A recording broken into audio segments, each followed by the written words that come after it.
Assalamualaikum warahmatullahi wabarakatuh. Kembali lagi di channel 1001 Kisah Islami.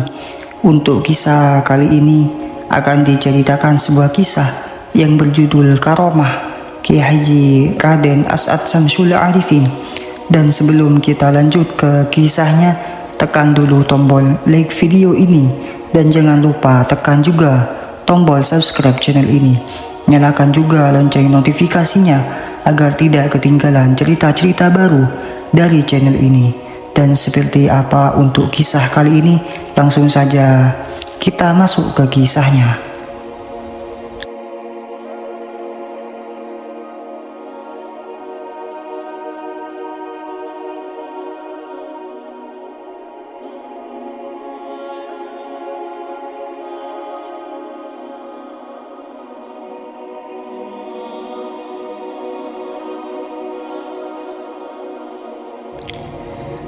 Kisah Kiai Haji Raden As'ad bin Syamsul Arifin.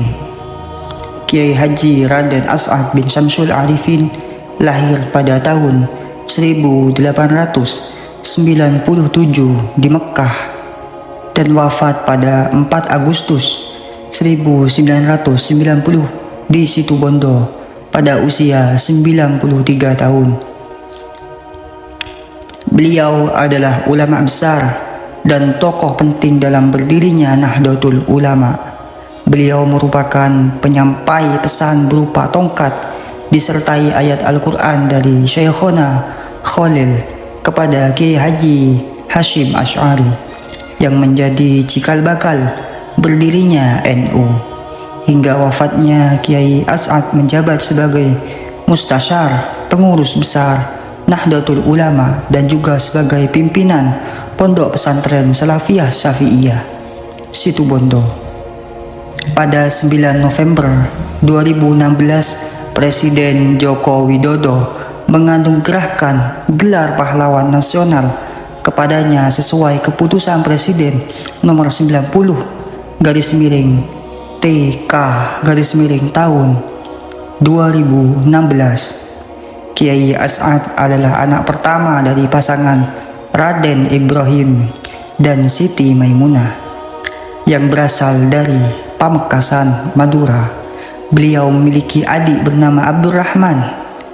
Kiai As'ad lahir di perkampungan Syi'ib Ali dekat Masjidil Haram, Mekkah. Saat kedua orang tuanya menunaikan ibadah haji dan memperdalam ilmu keislaman di sana. Ayahnya Raden Ibrahim kemudian dikenal sebagai Kiai Haji Syamsul Arifin. Beliau adalah keturunan Sunan Kudus, sementara dari pihak ibu, Kiai As'ad memiliki garis keturunan dari Sunan Ampel.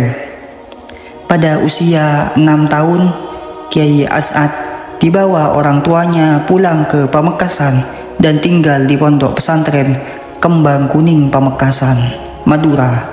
Sementara adiknya Abdurrahman yang masih berusia 4 tahun dititipkan kepada Nyai Salhah, saudara sepupu ibunya yang masih tinggal di Mekah.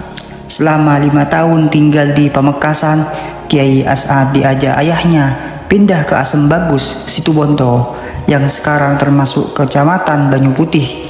Daerah tersebut dulunya masih berupa hutan belantara yang terkenal angker dan dihuni oleh banyak binatang buas dan makhluk halus. Mereka pindah ke Pulau Jawa untuk menyebarkan agama Islam. Kisah-kisah karomah Kiai Haji Raden As'ad Syamsul Arifin. Kisah pertama, menyembunyikan pesantren dari penjajah. Pada saat penjajah kembali ke Indonesia, mereka menyiapkan titik strategis untuk dihancurkan. Salah satu titik yang diincar adalah pesantren Kiai As'ad. Dengan bantuan songkok dan benang yang telah dibajakan Hizib, Kiai As'ad berhasil menyembunyikan pesantrennya dari pesawat dan tank penjajah. Pesawat penjajah yang memutari pesantren tidak bisa menemukannya. Bahkan ketika Kiai As'ad menyuruh seorang santri letakkan songkok di tengah hutan, penjajah pun membombardir hutan tersebut. Namun songkok yang ditinggalkan tetap utuh dan pesantren tetap tersembunyi. Kisah kedua, menurunkan hujan di lapangan Sodom. Pada Desember 1984, saat Muktamar Nahdlatul Ulama yang ke-27 di Pondok Pesantren Salafiyah Syafi'iyah Asembagus Situbondo, lapangan Sodom perlu disiram air agar debu tidak berterbangan ketika helikopter presiden mendarat. Saat petugas menyiram lapangan, Kiai As'ad datang dan mengatakan bahwa lebih baik uang yang digunakan untuk menyiram lapangan digunakan untuk memperbaiki jalan di sebelah utara, karena sebentar lagi akan turun hujan dan Pak Harto tidak akan mendarat di lapangan itu. Benar saja, setelah Kiai As'ad pergi, hujan turun dengan lebat di lapangan Sodom. Sementara di perkampungan sekitar tidak terjadi hujan. Presiden Soeharto pun akhirnya mendarat di lapangan lain sesuai dengan yang dikatakan Kiai As'ad. Kisah ketiga, menghadiri 8 acara walimah haji dalam 2 jam. Kiai As'ad mengajak Kiai Mujib menghadiri 8 acara walimah haji di luar kota. Mereka berangkat jam 8.30 waktu Indonesia Barat dan kembali jam 10.30 waktu Indonesia Barat. Anehnya, mereka berhasil menghadiri 8 acara yang tempatnya berjauhan hanya dalam 2 jam. Hal ini menjadi keheranan bagi Kiai Mujib dan sopir Kiai As'ad, Haji Abdul Aziz. Beberapa hari kemudian diketahui bahwa pemilik 8 acara tersebut tersitegang karena masing-masing mengklaim didatangi Kiai As'ad pada saat yang bersamaan dengan bukti foto yang ada. Kisah keempat, ilmu bela diri dan perang kemerdekaan. Kiai As'ad dikenal memiliki ilmu bela diri yang tinggi. Murid-muridnya yang berasal dari kalangan Bromo Corah diajarkan ilmu bela diri, termasuk menggunakan pedang dan celurit tanpa terluka, serta melompat dari pohon kelapa tanpa cedera. Pada masa perang kemerdekaan, Kiai As'ad memberikan pasir kepada para pejuang. Pasir tersebut ditaburkan di jalan yang akan dilewati tentara Belanda. Tentara Belanda yang bersenjata lengkap tiba-tiba lari ketakutan meninggalkan senjata mereka. Mereka mengira suara pasir tersebut adalah suara dentuman senjata api. Kisah kelima, keajaiban di pesantren. Kiai As'ad Syamsul Arifin dikenal sebagai sosok kiai karismatik dengan berbagai karomah yang luar biasa. Kisah ini dialami oleh seorang santri bernama Mas'ud yang biasa melayani keperluan Kiai As'ad. Suatu hari Mas'ud diminta oleh Kiai As'ad untuk mengambilkan sebungkus rokok yang disimpan di atas pintu kamar beliau. Jarak antara tempat pembangunan gedung madrasah di mana Kiai As'ad berada dengan kamar cukup jauh, sekitar 300 meter. Namun ketika Mas'ud mendekati kamar, ia terkejut melihat Kiai As'ad sedang memberi pengarahan kepada santri putri. Lebih terkejut lagi ketika masuk ke kamar, Mas'ud menemukan Kiai As'ad sedang membaca kitab di dalam kamar. Dalam kebingungan dan ketakjubannya, Mas'ud kembali ke tempat pembangunan gedung madrasah dan mendapati Kiai As'ad masih di sana. Mas'ud pun mengulang perjalanannya ke kamar dan sekali lagi ia menemukan Kiai As'ad di kamar membaca kitab. Dengan perasaan canggung dan takut, Mas'ud mengambil rokok yang diminta dan kembali ke tempat semula. Pengalaman ini menunjukkan salah satu karomah Kiai As'ad yang dapat berada di beberapa tempat dalam waktu bersamaan. Sebuah fenomena yang tak pernah dialami Mas'ud sebelumnya. Kisah keenam, pesan dan petuah Kiai As'ad. Seorang santri yang tertarik dengan petuah Kiai As'ad datang ke pesantren Salafiyah Syafi'iyah Sukorejo, Situbondo, Jawa Timur. Kiai As'ad sering menyampaikan bahwa santri yang mondok selama 4 tahun tanpa pulang dan taat aturan pesantren akan menjadi alim. Santri tersebut merasa ragu karena ia juga bersekolah di SMA, yang memakan waktu dan pikirannya sehingga merasa sulit untuk menjadi alim dalam 4 tahun. Suatu ketika seorang pengurus pesantren memberi pengarahan kepada para santri bahwa mereka harus menyambung rohani dan berdoa di asta makam Kiai As'ad dengan istiqomah. Santri tersebut mengikuti saran ini dan terus berdoa dengan istiqomah. Setelah hampir genap 4 tahun, ia merasa tidak ada tanda-tanda yang menjadi alim. Namun, tepat pada hari Jumat saat ia tidur qailullah, ia bermimpi ketemu Nabi Khidir alaihissalam yang mengenakan gamis hijau. Nabi Khidir mencium tangannya, dan setelah bangun, ia merasa pikirannya menjadi sejuk dan seperti ada hijab yang terbuka dalam keilmuannya. Pada malam hari saat mengikuti pengajian kitab Iqna, ia merasakan bahwa kitab tersebut menjadi sangat mudah dipahami, berbeda dengan sebelumnya. Pengalaman ini menunjukkan bahwa dengan ketekunan, doa dan istiqomah, petuah Kiai As'ad terbukti benar dan santri tersebut akhirnya mencapai kealiman. Kisah ketujuh, karomah Kiai Haji As'ad Syamsul Arifin melaksanakan sholat Jumat di tengah laut. Salah satu karomah yang dimiliki oleh Kiai Haji As'ad Syamsul Arifin adalah kemampuan beliau untuk melaksanakan sholat Jumat di tengah lautan, lengkap dengan masjid dan jemaah yang berjumlah 41 orang. Dalam sebuah video yang menggunakan bahasa daerah, diceritakan bahwa seorang laki-laki di belakang punggung beliau. Namun setelah membuka mata, laki-laki tersebut menyadari bahwa dirinya dan Kiai As'ad sudah berada di tengah lautan. Tiba-tiba dari dasar lautan perlahan muncul kubah masjid yang kemudian menjelma menjadi bangunan masjid yang sempurna. Laki-laki tersebut diajak sholat di dalam masjid itu. Ia mengingat bahwa hari itu adalah hari Jumat, maka dilaksanakanlah sholat Jumat berjamaah. Namun setelah selesai sholat, semua orang di dalam masjid termasuk Kiai As'ad menghilang. Laki-laki itu kebingungan karena mendapati dirinya berada di tengah lautan dengan beralaskan daunan yang mengapung. Banyak kapal laut yang melintas, namun seolah-olah tak melihat dirinya. Hingga datang Jumat berikutnya, kejadian yang sama terulang. Kubah masjid muncul dari dasar laut dan bangunan masjid berdiri dengan sempurna. Sebelum orang-orang bermunculan, di masjid tersebut ada seorang tukang sapu yang heran melihat laki-laki tersebut masih ada di dalam masjid. Tukang sapu itu menanyakan alasannya dan laki-laki itu menjawab bahwa dia ditinggalkan oleh Kiai As'ad selama 1 minggu setelah salam sholat Jumat minggu lalu.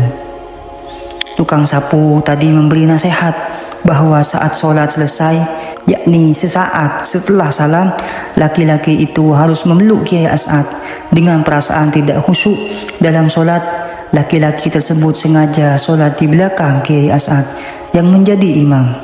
Saat salam selesai, laki-laki itu langsung memeluk Kiai As'ad. Namun Kiai As'ad langsung melemparkan laki-laki itu.